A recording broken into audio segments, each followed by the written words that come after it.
نضيء بنورنا الدنيا وننشر في الفضاء أملا ونعلي عزم همتنا فمن طلب العلا وصل. الحمد لله وحده والصلاة والسلام على من لا نبي بعده. قال الله تعالى في كلامه المجيد: فأعوذ بالله من الشيطان الرجيم بسم الله الرحمن الرحيم.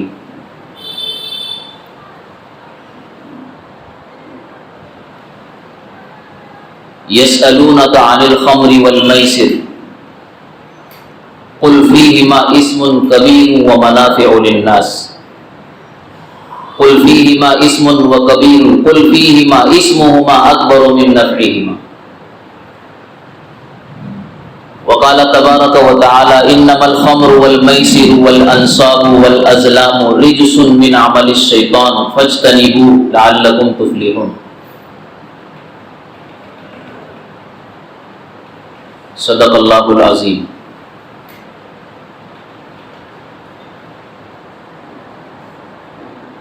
قابل صد احترام برادران اسلام، بزرگوں اور دوستوں،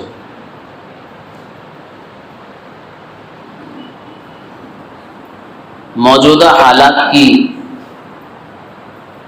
ترجمانی کرتے ہوئے کسی اچھے انسان نے یہ بات کہی ہے: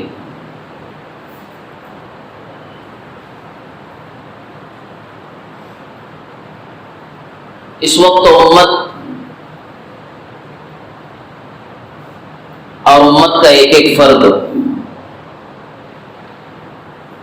جن بیماریوں میں اور جن حالات کا شکار ہے وہ ایک نہیں. بیماریاں بہت ہیں اور علاج کرنے والے کم ہیں. تو اسی پر کسی نے کہا تھا کہ ایک دو زخم نہیں جسم ہے سارا چھلنی، ایک دو زخم نہیں جسم ہے سارا چھلنی، درد بیچارہ پریشاں ہے کہاں سے اٹھے.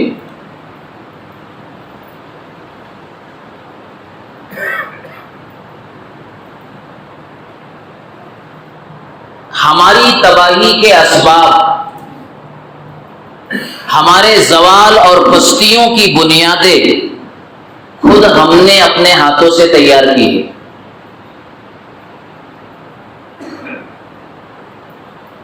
امت مسلمہ کو تباہ و برباد کرنے کے لیے ایٹم بم کی ضرورت نہیں ہے، گولہ بارود کی ضرورت نہیں ہے، بہت زیادہ تیر و تفنگ کی ضرورت نہیں ہے، وہ افواج کی لشکروں کی ضرورت نہیں ہے. اس لیے کہ ہم خود اپنے ہاتھ سے تباہ ہو رہے ہیں، تو کسی کو تباہ کرنے کی ضرورت کیا ہے؟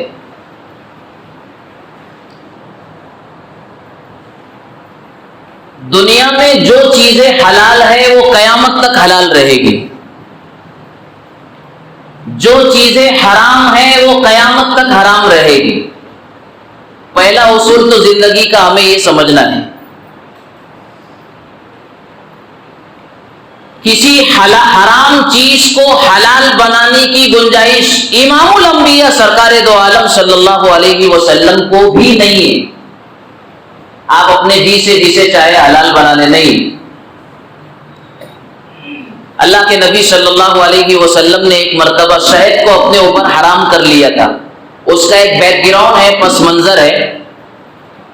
ازواج مطہرات کے گھر عصر بعد ملنے جاتے تھے تو شہد کا شربت پلایا کسی خاتون نے اور بیوی نے. اس کو پینے اور اس کے بنانے میں تاخیر ہوئی تو تھوڑا پرابلم آ گیا گھریلو. تو حضور نے پھر بیویوں کی خوشنودی اور رضامندی کے لیے شہد کو اپنے اوپر حرام کر لیا تھا. تو آسمانوں کا نظام حرکت میں آیا: یا ایھا النبی لما تحرم ما احل اللہ لک تبتغی مرضات ازواجک.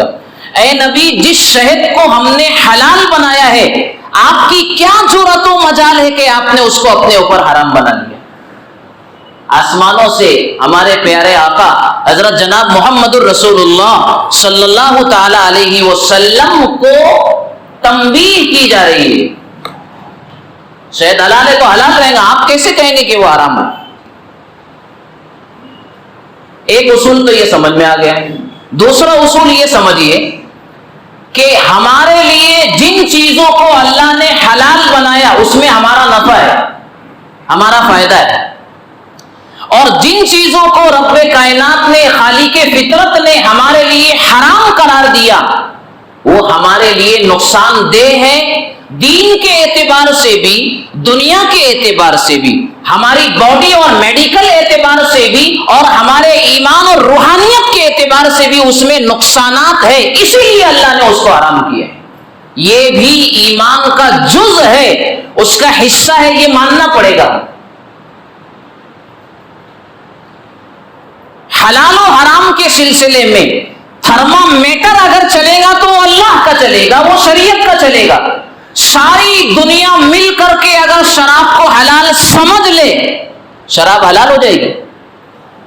زنا کو حلال بنا لے، زنا حلال ہو جائے گا. جوا اور سٹے کو ساری دنیا مل کر کے کرنے لگے، جیسے پوری دنیا جوا میں مبتلا ہے، دنیا کی بڑی اکثریت شراب نوشی میں مبتلا ہے، دنیا کا ایک بہت بڑا حصہ، بہت بڑا حصہ انسانوں کا زنا کاری میں مبتلا ہے، بدکاری میں مبتلا ہے. تو کیا یہ تباہ کرنے والی بیماریاں سب حلال ہو جائیں گی کہ بہت بڑی تعداد کرتی ہے اس کو؟ بالکل نہیں. جو حلال ہے وہ حلال رہے گا، جو حرام ہے وہ حرام رہے گا، اور جو حلال ہے اس میں ہمارا نفع ہے، جو حرام ہے اس میں ہمارا نقصان ہے. یہ طے شدہ بات ہے، یہ اصولی بات ہے، یہ کلی بات ہے، اور یہ ضابطے کی بات ہے.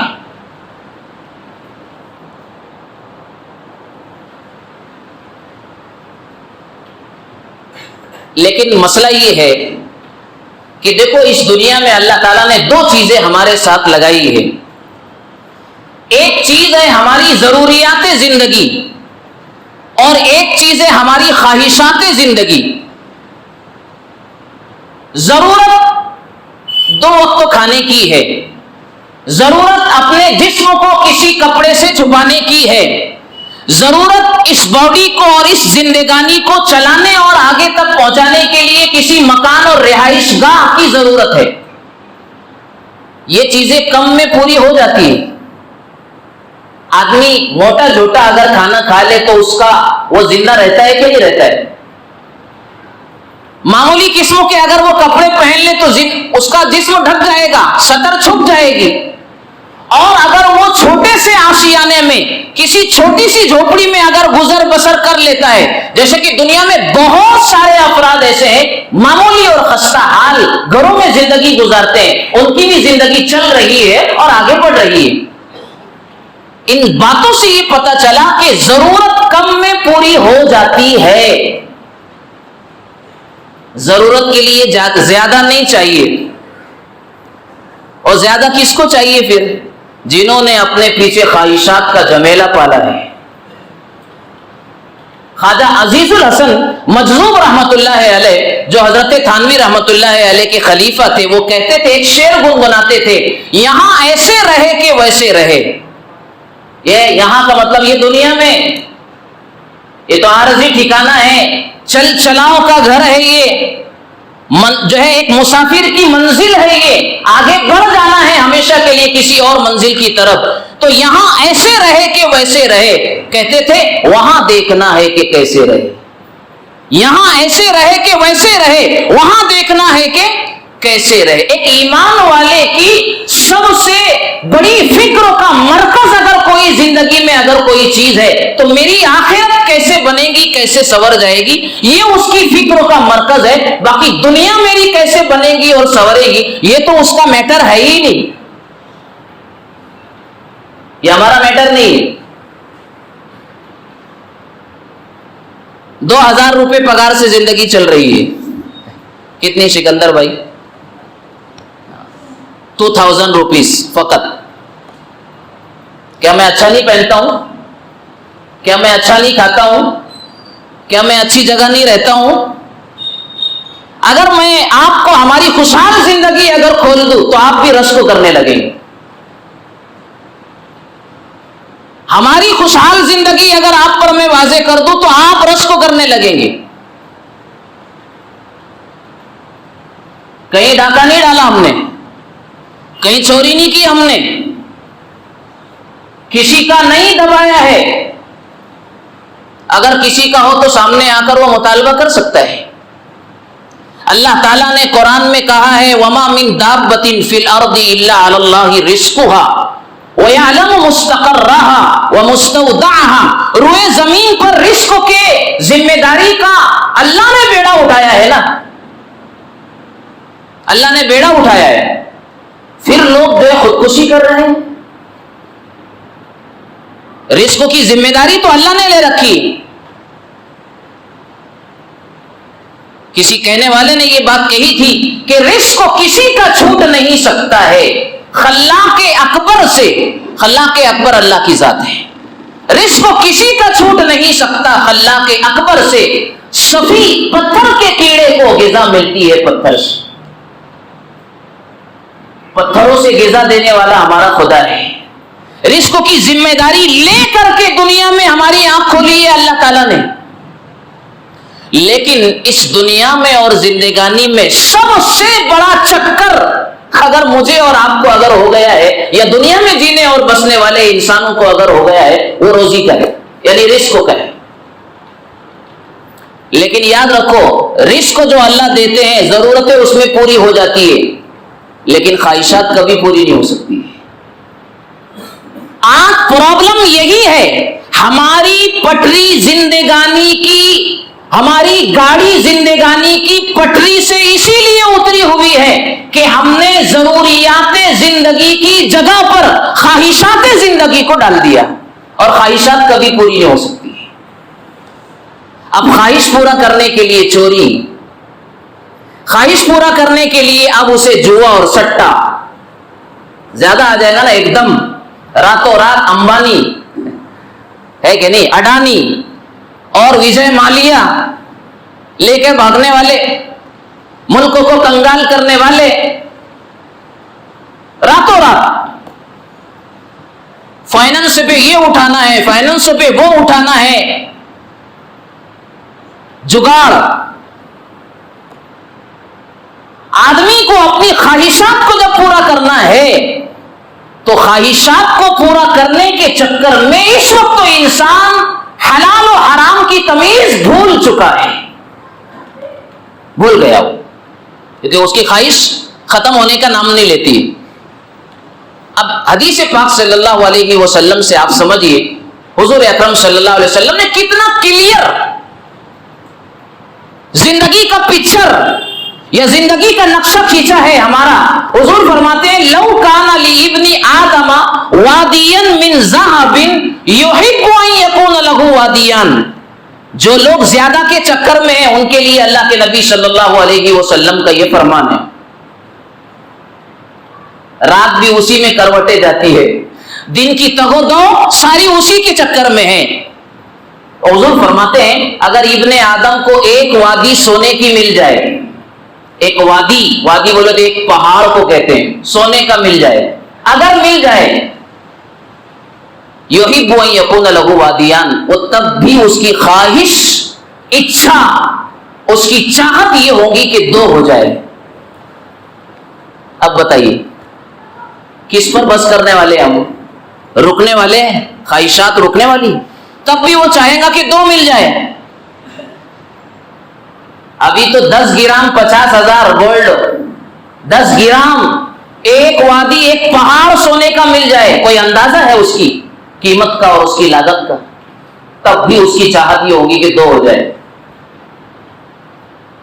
آگے جو بات اللہ کے نبی صلی اللہ علیہ وسلم نے ہمیں فرمائی وہ دل میں لے کر کے اپنے پلے اور گانٹ باندھ لینے کی ہے میرے بھائیوں. حضور علیہ الصلوۃ والسلام نے فرمایا وَلَن يَمْلَأَ فَاهُ إِلَّا التُّرَابُ. انسان کی خواہشات اور اس کی چاہتوں کو قبر کی مٹی ہی پورا کر سکتی ہے. یہ قبر میں چلا جائے گا, ساری اچھاؤں کا اور ساری تمناؤں کا خاتمہ ہو جائے گا. دنیا میں چاہتے پوری نہیں ہو سکتی, نہیں ہو سکتی. انہی چاہتوں اور خواہشات کو پورا کرنے کے لیے ہماری زندگی غلط چل رہی ہے، غلط راستے پر انسان آ گیا ہے۔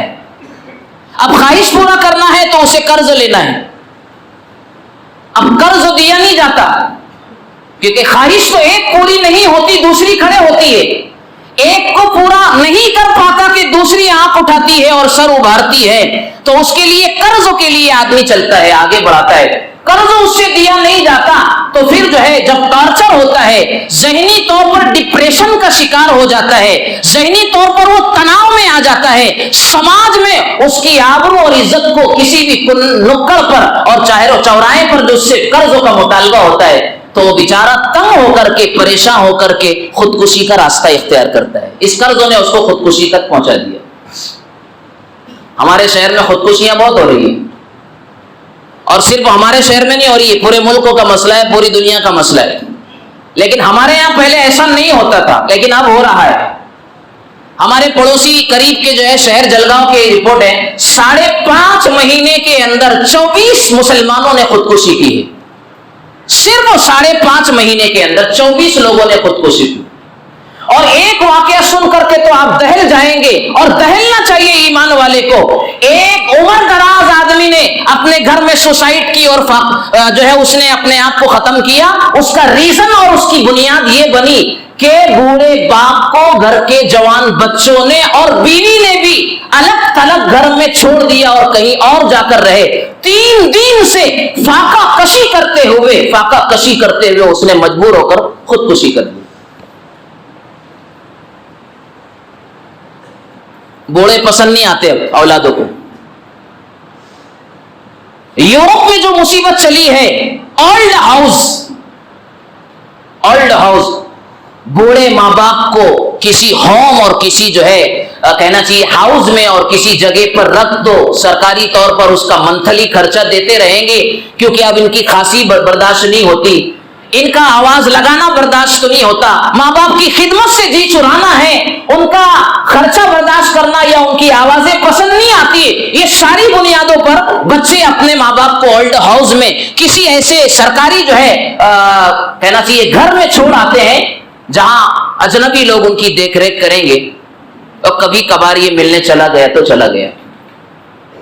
اس بنیاد پر بھی خودکشی، بات کرنے والا کوئی نہیں۔ اپنی زندگی کی باتیں شیئر کس سے کی جائے؟ اپنے دل کے دکھ اور درد کو کس سے بتلائیں؟ کوئی بات کرنے والا نہیں۔ قدر کرو ان پیڑوں کی جو پیڑ پرانے ہیں، یعنی والدین، قدر کرو ان پیڑوں کی جو پیڑ پرانے ہیں، پھل نہیں دیتے لیکن یہ سایہ تو دیتے ہیں، پھل نہیں دیتے لیکن یہ سایہ تو دیتے ہیں۔ جس کا باپ چلا گیا وہ فقیر ہو گیا، اور جس کی ماں بھی چلی گئی وہ اس سے زیادہ اپنگ اور لاچار ہو جاتا ہے۔ جن کے موجود ہے انہیں قدر کرنا چاہیے۔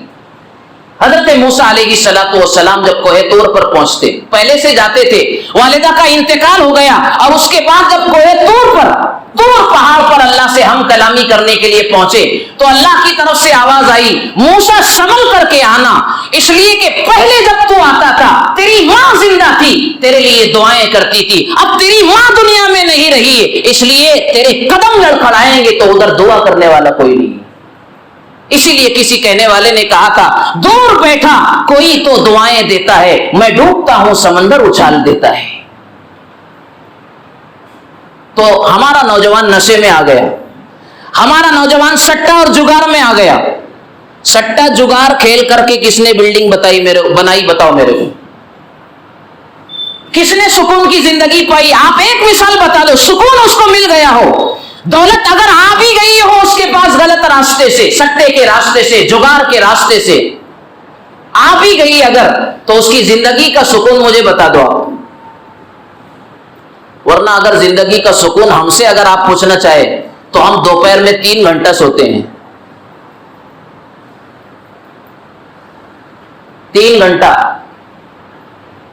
لوگوں کو رات کو نیند نہیں آتی ہے بغیر گولی لیے ہوئے، بہت سارے لوگوں کو۔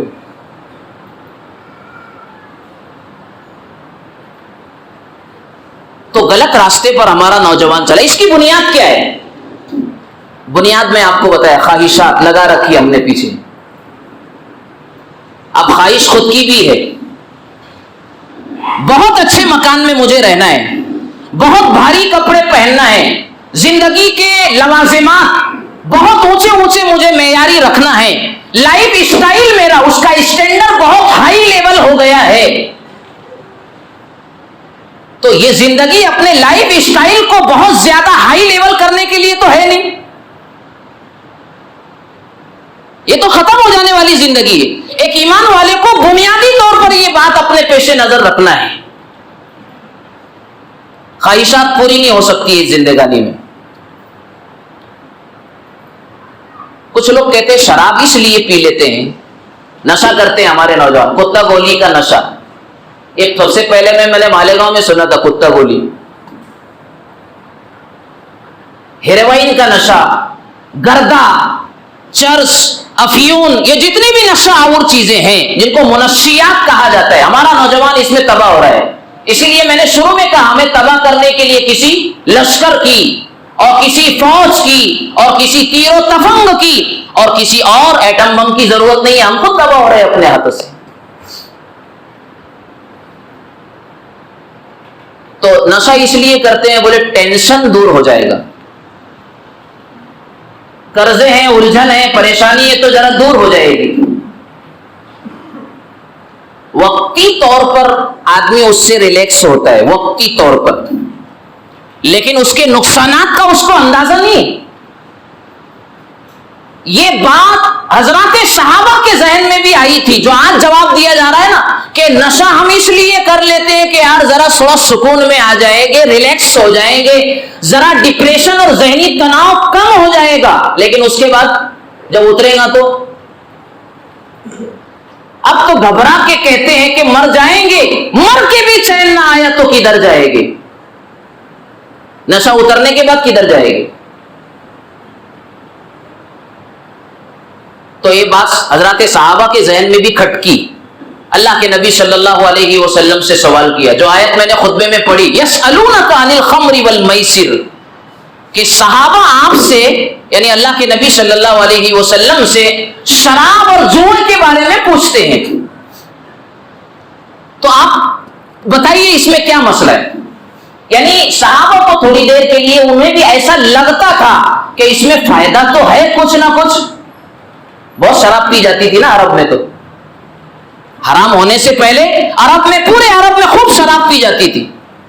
لیکن جب شراب کا حرام ہونا آ گیا، آسمانوں سے نازل ہو گیا، تو مدینہ کی گلیوں میں شرابوں کے مٹکوں کے مٹکے اڈھیل دیے گئے اور اس کی گلی کوچوں میں شرابیں بہ رہی تھی جیسے پانی بہتا ہے بارش کے موسم میں. چھوڑ دیا، اس کو چھوڑ دیا یعنی چھوڑ دیا. اللہ کے نبی صلی اللہ علیہ وسلم کو جواب سکھایا گیا، قل اسمہما اکبر من نفعہما. آپ کہیے صحابہ سے، پوچھنے والوں سے، کہ اس میں نفع سے کئی درجے گناہ زیادہ ہے اور نقصان زیادہ ہے. دنیا میں سارے پاپ بڑے سے بڑے اگر ہوتے ہیں تو وہ نشہ کی حالت میں ہوتے ہیں. اسی لیے اللہ کے نبی صلی اللہ علیہ وسلم نے فرمایا، الخمر جماع الاسم، شراب سارے گناہوں کی جڑ اور بنیاد ہے. زنا شراب کی حالت میں زیادہ ہوتا ہے، قتل شراب ہی کی حالت میں زیادہ ہوتا ہے، گھر میں فیملی کو ٹارچر کرنا شراب کی حالت میں ہوتا ہے. ایک آدمی شراب پی کر کے آتا ہے اور اپنے اہل خانہ کی پٹائی کرتا ہے، گھر والوں کو مارتا ہے، اور اتنا مارتا ہے، اتنا مارتا ہے. حضرت مولانا طارق جمیل صاحب فرماتے ہیں کہ مجھے رپورٹ آتی ہے کہ اتنا مارتا ہے شراب کے نشے میں کہ بیوی لہو لہان ہو جاتی ہے، لیکن اس بندے کو احساس نہیں شراب کے نشے میں کہ میں کتنا مار رہا ہوں اور کسے مار رہا ہوں. جب اس کا نشہ اترتا ہے تب اس کو بات سمجھ میں آتی ہے کہ میں نے کیا کیا، میں نے کتنی بڑی نادانی کی اور پاپ کیا. اس لیے کہ شراب پینے کے بعد انسان کی عقل پر پردہ آ جاتا ہے. شراب کو شراب کہتے ہی ہے، عربی گرامر کے اعتبار سے آپ اس کا میننگ اور اس کا معنی اگر آپ سمجھیں گے، ما یخامر العقل، جو عقل پر پردہ ڈال دے اسی کو شراب کہتے ہیں، جو عقل پر پردہ ڈال دے. اب آدمی کو زمین و آسمان کا فرق ختم ہو جاتا ہے بیوی اور بہن کا فرق ختم ہو جاتا ہے, ماں اور بیٹی کا فرق ختم ہو جاتا ہے. میرے بھائیوں, دنیا میں بہت ساری غلط کاریاں شراب کی بنیادوں پر بھی ہوتی. اسے پتہ ہی نہیں کہ میری بیٹی ہے یا میری بیوی ہے, اسے پتہ نہیں ہے میری بہن ہے یا میری پھوپھو ہے. شراب کے نقصانات بتا رہا ہوں میں. اگر سکون چاہتے ہیں میرے بھائیوں, زندگی کا سکون تو مجھے, آپ کو, دنیا میں ہر انسان کو چاہیے. اگر مال و اسباب میں سکون رکھا ہوتا تو امریکہ والے بالکل خوشحال رہنا چاہیے تھے کہ نہیں. ہم سے زیادہ ٹینشن میں وہ لوگ ہیں. سب سے زیادہ اگر زنا ہوتا ہے تو امریکہ میں ہوتا ہے, اور سب سے زیادہ بے سکون زندگی اگر کسی کی ہے تو یورپ والوں کی, جس میں امریکہ بھی آ گیا. ان کے پاس کیا نہیں ہے. آپ نے ایک ملک کا نام سنا ہے, سوئٹزرلینڈ.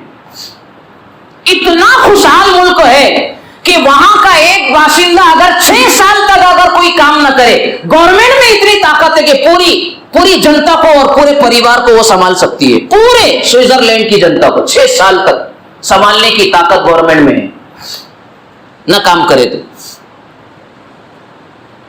UK آپ لندن جائیں گے, خوشحال ملک ہے. وہاں اگر کوئی کام نہیں کرتا, جس کو مالیگاؤں کی اور آج کی لینگویج میں بولیں گے ریکاما پھرتا, تو یہ اپن یہاں ریکامے پھریں گے تو کوئی کچھ دے گا اپنوں کو؟ نہیں دے گا کوئی. لیکن وہاں گورنمنٹ منتھلی وظیفہ دیتی ہے کہ ریکامے پھرتے ہو, کام نہیں ہے. جب تک روزگار اور کام نہ ملے تب تک گورنمنٹ تم کو جو اتنا پیسہ دے گی, لیکن ادھر ادھر نہیں پھرنے کا, گھر کو بیٹھنے کا. ایسی خوشحال حکومتیں ہیں, لیکن خودکشی عام ہے, زنا عام ہے, ڈپریشن عام ہے, زندگی بے چین اور بے سکون عام ہے. کہ اسباب و وسائل سب ان کے پاس ہے, لیکن پھر بھی زندگیاں بے سکون ہیں. اس لیے کہ سکون کو اللہ تعالیٰ نے اپنے ذکر میں رکھا ہے, اپنی یاد میں رکھا ہے. ہم سکون تلاش کر رہے ہیں اسباب و وسائل کے اندر. تو اس نشے کی لت سے اپنے آپ کو نکالنا. اب آدمی قرض کی طرف یا نشے کی طرف یا ڈپریشن کی طرف یا جوا اور سٹے کی طرف کیوں جاتا ہے؟ اس کا ایک بہت سارے اس کے اسباب ہے. اس میں ایک بڑی وجہ ہے کہ ہمارا اس وقت نوجوان خاص طور پر وہ محنت نہیں کرنا چاہتا. یہ بڑی وجہ ہے اس کی. وہ محنت نہیں کرنا چاہتا. خواہشات تو خوب پالا ہے اپنے سر پر, لیکن محنت نہیں کرنا چاہتا. اور جب اس سے محنت نہیں ہوتی, بلکہ اپنے گھر والوں کی بنیادی ضرورتوں کو پورا کرنے میں بھی ناکام ثابت ہو گیا نوجوان اس وقت کا. بنیادی ضرورتیں گھر والوں کی وہ پوری کرنے میں ناکام, تو اب یہ غلط راستے اختیار کرتے ہیں کہ کہیں سے مجھے ایسا ہاتھ لگ جائے کہ میں بھی خوشحال رہوں اور گھر والوں کو بھی خوشحال رکھوں. لیکن ایسا ہونے والا نہیں ہے, ایسا نہیں ہوگا.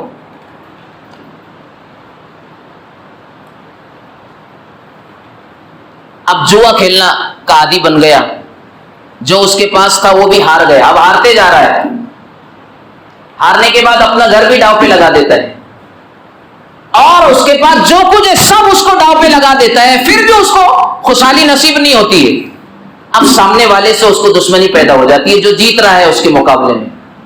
اسی لیے قرآن کریم نے کہا ہے انما یرید الشیطان ان یوقع بینکم العداوۃ والبغضاء فی الخمر والمیسر. شیطان یہ چاہتا ہے کہ شراب اور جوا اور سٹے کے راستے سے اسے بنیاد بنا کر تمہارے درمیان دشمنی اور کینہ پیدا کر دے. مفسرین نے اس کا مطلب یہی بتایا ہے کہ جب جیتنے والا جیتتا چلا جاتا ہے, ہارنے والا ہارتا چلا جاتا ہے, تو ہار کی بنیاد پر جیتنے والوں کی نسبت پر اس کے دل میں دشمنی اور کینہ پیدا ہو جاتا ہے. جب دشمنی اور کینہ پیدا ہوتا ہے تو اس کو نقصان پہنچانے کی سوچتا ہے پھر کہ اس کو کیسے راستے سے ہٹاؤ. اتنا مال میرا جیت لیا اس نے, کیونکہ جیتنے والے نے محنت سے تھوڑی جیتا ہے. جوا اور سٹے میں جیتنے والا محنت سے تھوڑی جیت رہا ہے. ایک آدمی محنت کرتا ہے, شام کو ہم اس کو 500 روپے دیتے ہیں, تو ہمیں دینے میں کوئی آپتی نہیں ہے, کوئی دماغ میں کوئی غلط بات نہیں آتی ہے, کیونکہ اس نے محنت کیا, ہم نے اسے 500 روپے دیا. اور ایک آدمی نے اسی طرح سے جو اور سٹے میں ہم سے 2000 5000 روپے جیت لیا, تو ہمارے دل میں یہ خیال آتا ہے کہ آخر اس نے کیا اکھاڑا, اس نے کیا کیا, کیا محنت کیا, کیا وقت دیا. اس لیے اس کے تعلق سے غلط بات اور دشمنی ذہن میں پیدا ہوتی ہے. یہ شراب اور جوا والا راستہ صرف اور صرف وہ تباہی والا راستہ ہے, اپنے آپ کو ہلاک کرنے والا راستہ ہے. اور دوسرا مزاج ہمارے نوجوانوں کا, ایک تو کام نہیں کرنا ہے. جتنے میں سمجھتا ہوں کہ میں چونکہ بہت سارے علاقوں میں جانا آنا رہتا ہے, میرا دور دراز کے سفر بھی رہتے ہیں, اور پھر مالیگاؤں آتا ہوں, تو جتنے زیادہ فرصت میں لوگ یہاں نظر آتے ہیں, میں نے اتنے زیادہ فرصت میں کہیں نہیں دیکھا. فرصت میں بالکل. اللہ نے اگر طاقت اور قوت دی ہے تو 2 کام زیادہ کیجیے. دیکھو, اپنے گھر والوں کو خوشحال رکھنا ہماری ذمہ داری ہے, اپنے پریوار کو بہتر نوالا کھلانا ہماری ذمہ داری ہے, اپنے فیملی کو اچھی زندگی دینا, اچھا مکان دینا, اچھا نوالا دینا, لیکن حلال ہو, حلال, یہ ہماری ذمہ داری. اس سے شریعت نے منع نہیں کیا ہے. لیکن گھر والوں کو, اپنے فیملی کو, اپنے پریوار کو ایک خوشحال زندگی دینے کے لیے گھر کے ذمہ دار کو محنت کرنا پڑے گا, محنت.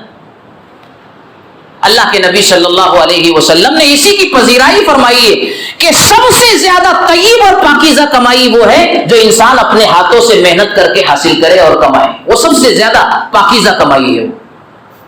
یہ 100 دے دے گا, یہ 50 دے دے گا, ادھر سے بسی اڑ جائیں گی, ادھر سے لسی آ جائیں گی. ہم لوگ یہی ٹارگٹ بنا کر زندگی گزار رہے ہیں. اسی لیے ہمارے شہر میں 12-25 کے مکان سے ہم آگے بڑھتے ہی نہیں, فیوچر پلاننگ نہیں ہے ہمارے پاس. خوشحال زندگی رہنے کا اور دینے کا مزاج ہی نہیں, اس لیے کہ اس کے لیے محنت کرنا پڑے گا, اور محنت تو ہم سے ہوتی نہیں.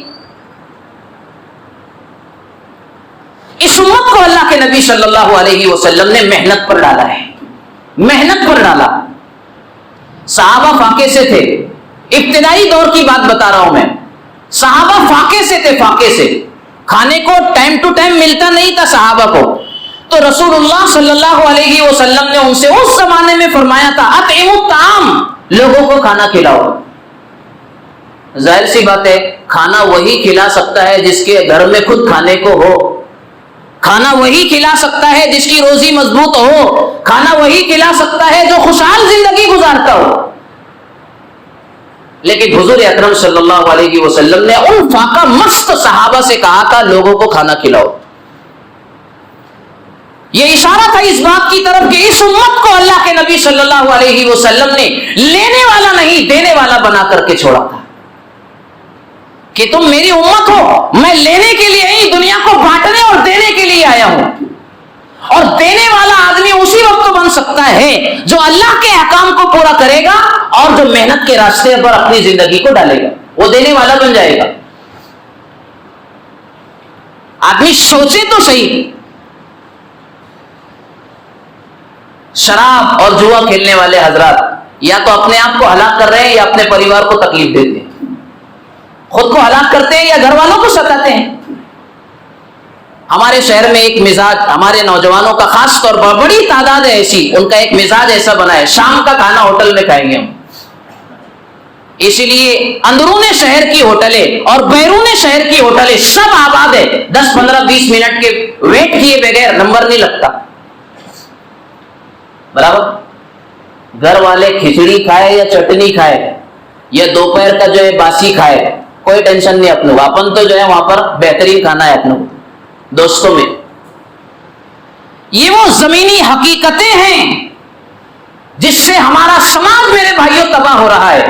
ہم ایک طریقے سے اپنے فیملی کے ساتھ اپنے گھر والوں کے ہاتھ ظلم کر رہے ہیں, اور ظالم کو اللہ کبھی پنپنے نہیں دیتا. ظالم کو اللہ کبھی پنپنے نہیں دیتا, اسے کبھی پھلنے اور پھولنے نہیں دیتا. چاہے ظلم میں اپنے گھر والوں کے ساتھ کرو, اپنے والدین کے ساتھ کرو, ماں کہتی ہے بیٹا یہ میڈیکل کی جو ہے ریسپٹ ہے، ذرا یہ دوائیں لا کر کے دے دینا، تو بیٹا کہتا ہے کہ ابھی تو میں بہت دور ہوں، اور اس کے بعد معاملہ ختم، دوبارہ پوچھتا بھی نہیں ہے کہ وہ گولی دوا اماں نے لا کر کے دینے کا کہا تھا تو اس کا کیا ہوا، نہیں پوچھتا، کیونکہ اس کے پاس محنت نہیں ہے نا، شوق اتنے اس نے پالا ہے کہ اپنے شوق کو پورے نہیں کر سکتا، گھر والوں کو ان کی بنیادی ضرورتیں کیسے دے سکتا ہے۔ لیکن شہر میں نشہ کی عادت بڑھ گئی، تو یاد رکھو میرے بھائیو، جتنا ہم اپنے آپ کو محنت پر اور کام میں لگائیں گے، شیطان کے فندوں سے اپنے آپ کو بچا کر کے رکھیں۔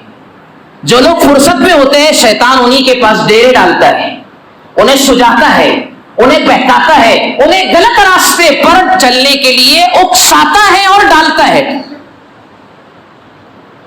تو فرینڈ سرکل کے ساتھ تو ہمارا ایسا سلوک ہو، شام کا کھانا ہمارا ڈنر جس کو کہتے ہیں وہ ہوٹلوں میں اور ریسٹورینٹ کے اندر ہو، اور گھر والے ہمارے جو ہے سو کی کھائے اور ایسے ہی کچھ بھی کھائے یا نہ کھائے، ہمیں اس کی پرواہ نہ ہو۔ ایک ذمہ دار انسان کا یہ کام نہیں ہو سکتا ہے۔ ہم اپنے گھر والوں کے لیے ذمہ دار بنائے گئے، اس لیے اگر شہر میں ہمارے 3 دن اور 4 دن چلتا ہے تو ہم 3 دن اور 4 دن جو ہفتے کے اور 3 دن جو بچے ہیں کوئی دوسرا کرے نا۔ ضروری ہے کہ ہم لوم ہی چلائیں گے، ضروری ہے کہ ہم جو ہے تراشن ہی پر جائیں گے، ضروری ہے کہ ہم گھڑی لگانے ہی جائیں گے۔ 3 دن اگر ہمارے پاس فرصت کے ہے یا 4 دن اگر فرصت کے ہے، کام 3 اور 4 دن ہی چلتا ہے، تو بقیہ 3 اور 4 دن ہم کوئی اور ایسا دھندا اور کام کریں گے، محنت کریں گے، جس سے ہماری زندگی بھی خوشحال ہوگی اور ہم اس امت کے لڑکھڑاتے قدموں کو سنبھالنے والے بنیں گے، بے سہاراؤں کے لیے سہارا بنیں گے۔ جو لوگ حالات کی مجبوری کی وجہ سے میرے بھائیوں ڈپریشن کا شکار ہو کر کے، اگر فاقہ مستی کی وجہ سے، مجبوریوں کی وجہ سے اگر سوسائڈ کی طرف قدم اٹھاتے ہیں، ہم ان گرتے ہوئے اور ختم ہونے والی زندگیوں کو بچا سکتے ہیں، سہارا بن سکتے ہیں ان کے لیے۔ یہ کیوں نہیں سوچتے ہم لوگ؟ اس کے لیے تو محنت کرنا پڑے۔ اس لیے میرے بھائیوں ہماری خواہشات کبھی پوری نہیں ہوں گی، خواہشات کو کنٹرول کیجیے، جو غیر ضروری خواہشات ہیں آپ اس کو ختم کیجیے، اور فرصت کے جو لمحات و اوقات ہے ہم محنت کے راستے پر اپنے آپ کو ڈالیں۔ جتنی ہماری اس دنیا میں اللہ تعالیٰ نے روزی مقدر کر رکھی ہے وہ مل کر رہے گی۔ غلط راستے سے مال حاصل کرنے والے کبھی خوشحال نہیں رہتے ہیں، ذہنی سکون ان کو حاصل نہیں ہوتا ہے۔ ہم خود کی بھی زندگی خراب کریں گے اور اوروں کی بھی زندگی خراب کریں گے۔ اس لیے محنت کا مزاج بنائیں، بھی کریں گے سب انشاءاللہ۔ محنت سے روزی کمانے میں کوئی آپتی یا کہنا چاہیے کوئی شرم و عار کی بات نہیں، کوئی شرم و عار کی بات۔ اللہ کے نبی صلی اللہ علیہ وسلم نے فرمایا السؤال ذل، سوال کرنا ذلت ہے، مانگنا ذلت ہے۔ جو لوگ نشے کے عادی ہوتے ہیں اور جو ہے عادتوں کے جو ہے عادی بن جاتے ہیں، انہیں مانگنے میں شرم نہیں آتی، پھر مانگنے والے ہو جاتے ہو۔ جو اپنے آپ کو مانگنے والا بنائے گا وہ زندگی بھر مانگتا ہی رہے گا، اور جو یہ سوچے گا کہ مجھے دینے والا بننا ہے، اللہ اس کو دینے والا بنا دے گا، زندگی کی آخری سانسوں تک دینے والا بنا دے گا۔ بہت سارے مسائل ہمارے شہر کے میرے بھائیوں، ہمیں آگے بڑھنا ہوگا، اور خاص طور پر آخر کے 2-4 منٹ باقی ہے میرے، اپنے بچوں کی تربیت پر دھیان دینا پڑے گا۔ ہم نے بچوں کو روکنا ٹوکنا چھوڑ دیا۔ اسی محلے میں ہمارا بچپن گزرا ہے، اسی مسجد میں ہماری بچپن کی یادیں زندہ اور آباد ہیں۔ جب یہ مسجد بہت چھوٹی تھی، چونے والی سفید کلر کی تھی، ہمیں پتہ ہے اس بات کا کہ محلے کا کوئی بھی ذمہ دار غلط کرنے پر روکتا تھا، ٹوکتا تھا۔ اب کون روکتا ہے کس کو؟ گھر میں ابا کی ہمت نہیں ہے اپنے بچے کو روکنے کی، نہیں روک سکتا بیچارہ، لیکن ہتھیار ڈالنے کی ضرورت نہیں ہے اولاد کے سامنے۔ روک ٹوک اگر اپنے گھر میں بند ہو گئی تو اسی روک ٹوک کے بند ہونے کا یہ نتیجہ ہے میرے بھائیوں. اس وقت تو ہمارے ملک کی 8 لاکھ بچیاں مرتد ہو کر کے غیروں کے پالے میں چلی جا چکی ہے. 8 لاکھ بچیاں مسلمانوں کی مرتد ہو گئی, اسلام چھوڑ دی انہوں نے. اور کیا کہتے ہیں, میری لائف میرا رائٹ, میری زندگی پر میرا ادھیکار ہے, تمہیں کہنے کا کوئی حق نہیں. بچوں کو سمجھانا تو پڑے گا, غلط کو غلط ان کے سامنے کہنا پڑے گا. اور ایک آخری بات, ہم بچوں اور بچیوں کی شادیاں جلدی کریں. خرابیوں کی بہت بڑی جڑ شادیوں کا تاخیر سے ہونا. پھر شادی کیوں تاخیر سے ہو رہی ہے, وہاں بھی وہی بات گھوم کر آئیں گی جس پہ میں نے بات شروع کی تھا, خواہشات.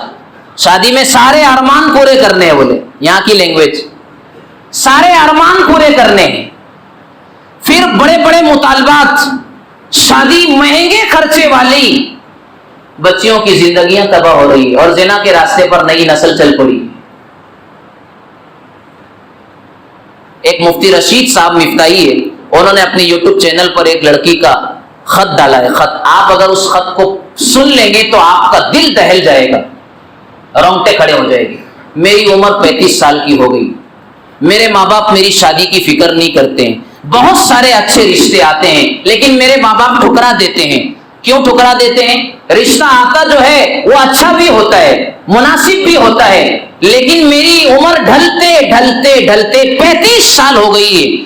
راتوں کے سناٹے میں لڑکی لکھتی ہے, راتوں کے سناٹے میں, تنہائیوں میں یہ وحشت مجھے کاٹتی ہے. کبھی دل بولتا ہے کہ چلتے انسان کا ہاتھ پکڑ لو اور اس سے کہو کہ تم مجھے اپنی بیوی بنا لو. کبھی یہ سوچتی ہوں کہ کسی جو ہے وحشی جگہ پر جا کر کے اپنے آپ کو اس دلدل میں جھونک دو, اس لیے کہ میں کب تک اپنے آپ پر کنٹرول کر سکتی ہوں. صاف لفظوں میں اس بچی نے لکھا ہے, اس نے لکھا, اے میرے ماں باپ جنہوں نے مجھے دنیا میں جنم لیا, اے ممبروں محراب سے, اے علماء تقریر کرنے والوں, میری صدائیں اور میری فریاد تمہارے کانوں تک کب ٹکرائیں گی؟ اے سماج کے ذمہ دار لوگوں, میری عمر ڈھل رہی ہے, میری جوانی کپ رہی ہے, میری تمناؤں کا خون ہو رہا ہے, میری آرزویں خاک میں خاکستر ہوتی ہے. میری صدائیں سماج کے ذمہ داروں تک کون پہنچائے گا؟ میرے ماں باپ میرا اچھا رشتہ آتا ہے ٹھکراتے ہیں صرف اس بنیاد پر کہ ہمارے خاندان کی پرمپرا ہے اور یہ روایت ہے کہ ہم غیر خاندان میں رشتہ نہیں کرتے. لعنت تو ایسی روایت پر, تو ایسی جو ہے خاندان سسٹم پر جس نے ایک جوان بچی کی زندگی کو تباہی کے ٹھہانے پر ڈال دیا ہو. خاندان کا رشتہ نہیں آتا ہے, اجنبی جگہ سے آتا, غیر خاندان سے رشتہ آتا ہے, منظور نہیں کرتے. باپ دادا کی یہ پرمپرا ہے اور روایت ہے, ہم اس کے خلاف نہیں کر سکتے. بچی کی زندگی کو دہانے پر لگا دیا. یہ تو ایک بنیاد ہے میرے بھائیوں, نہ جانے ایسی کتنی بنیادیں ہمارے پاس ہے. لڑکا اور لڑکی بے نکاحی زندگی گزارتے ہیں, ڈپریشن کا شکار ہو جاتے ہیں, غلط دوستی کا شکار ہو جاتے ہیں, زنا اور غلط کاری کے راستے پر جا کر اپنے آپ کو تباہی کے لیے تیار کر دیتے ہیں. اور نہ صرف اس وقت تو بالکل جو ہے فیلڈنگ لگی ہوئی ہے ہماری مسلم بچیوں کو اپنے پالے میں کرنے کی. صاف لفظوں میں کہہ رہا ہوں میں آپ کو, یہ میں نے 8 لاکھ کا جو آنکڑا آپ کو بتایا ہے یہ رجسٹریشن آنکڑا ہے. غیر رجسٹریشن جن کی نوندنی ڈپارٹمنٹ میں نہیں ہوئی ہے, نہ جانے ایسی مسلم کتنی بچیاں ہیں جو غیروں کا ہاتھ تھام کر کے ان کی بیوی بن کر کے اپنا صرف انہوں نے جسم نہیں کھویا, اپنا ایمان بھی ان کے حوالے کر دیا. اس کا کون ذمہ دار ہے؟ ہم ہی تم ذمہ دار ہیں. یہ بہت ساری دکھ بھری کہانیاں ہیں اور بہت ساری جو ہے ایسی بنیادیں ہیں میرے بھائیوں جو ہمیں تڑپانا چاہیے اور کچھ ہمیں کرنا چاہیے. کم سے کم اپنے گھر والوں پر دھیان دیجیے, اپنے بچوں کی تربیت کیجیے, علماء کی صحبت میں ان کو بٹھائیے, دینی مجلس میں انہیں بٹھائیے. جماعت کا ایک بہترین سسٹم ہے, اپنے آپ کو جماعت والوں کے ساتھ جوڑ کر کے اسے کچھ اللہ اور رسول کی پہچان کرانے کی کوشش کیجیے. میرے بھائیوں, آنے والا وقت اور مستقبل ہمارا اللہ کے ہاتھوں میں ضرور ہے, لیکن ہماری اسباب اور بنیادوں کی وجہ سے خطرے میں بھی ضرور ہے. اللہ تعالیٰ مجھے, آپ کو, ہم سب کو عمل کی توفیق عطا فرمائے. وآخر دعوانا الحمدللہ.